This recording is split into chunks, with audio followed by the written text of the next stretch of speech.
এমন করেই দিন কাটতে লাগলো। তারপর আমি আবার আমার বাবার বাড়িতে বেড়াতে গেলাম। তখন আমাকে নিতে গেল আমার ননাস, কারণ আমার বিয়ের সময় আমার ননাস ছিল না। উনি আমাদের বিয়েতে না থাকার কারণ হলো উনি ঢাকায় ছিলেন। সেদিনও যখন আমার ননাস আমাকে আনতে গেল আমি প্রচুর কান্নাকাটি করি। আমি তখন আসতে চাচ্ছিলাম না। আমার ননাস আমাকে জিজ্ঞাসা করলো, কেন তুমি শ্বশুর বাড়িতে যেতে চাও না? তখন আমি তাকে সবকিছু খুলে বললাম। তখন সে আমাকে বলল, আমি তো এই সমস্ত কিছু জানতাম না। আচ্ছা ঠিক আছে, চলো আমি এই ব্যাপারটা নিয়ে লিটনের সাথে কথা বলবো। আর আমার কান্না দেখে আমার বাবা মা দুজন কান্না করে দিয়েছিল। তারা হয়তোবা ভাবছিল যে কি করলাম, মেয়েটাকে কোথায় বিয়ে দিলাম। সেদিন আমার বাবা খুব কষ্ট পেয়েছিল। আমি আমার বাবার দিকে তাকাতে পারছিলাম না। তারপর আমি আমার ননাসের সাথে চলে আসলাম।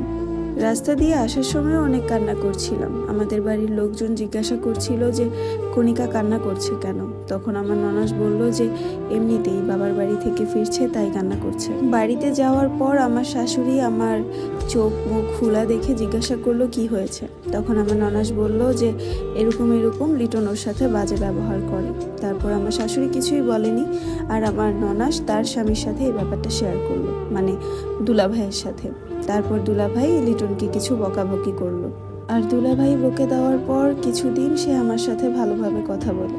ভালোভাবে বলতে আর কি টুকটাক কথা বলে। স্বামী স্ত্রীর যে ভালোবাসাপূর্ণ কথা সে আমার সাথে কখনোই বলতো না। কিছুদিন যেতে না যেতেই সে আবারও আমাকে অবহেলা করা শুরু করে, ঠিক আগের মতোই। তারপর আমি আমার বাবার বাড়িতে আবার চলে আসি।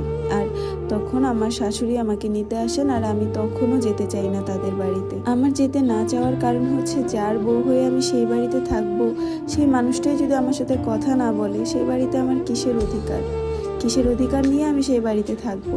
আমার শাশুড়ি যখন আমাকে নিতে আসে, আমি যেতে চাই না দেখে আমার বাবা আমার শাশুড়িকে বলে যে আমার মেয়েটার সাথে এরকম করে কেন, আর লিটন ওর সাথে একটু ভালোভাবে কথা বলতে পারে না।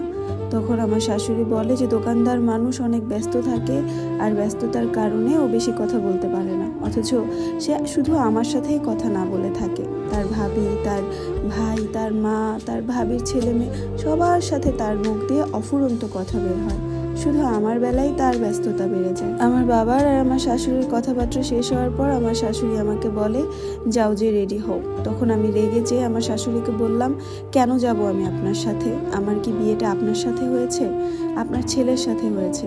আমার শাশুড়ি এই কথা শুনে তখন আমাকে কিছুই বলে না, কিন্তু আমার বাবা বলল যে এখন যাও, আমি তোমার দুলাভাইকে পাঠাবো যে লিটনের সাথে যেন কথা বলে, আর তাকে জিজ্ঞাসা করব তোমার সাথে কি সংসার করবে কি না, আর কেনই বা তোমাকে এতটা অবহেলা করে। আমার বাবা যে দুলাভাইয়ের কথা বলেছে সে হচ্ছে আমার ফুফাতো বোনের স্বামী। তারপর আমি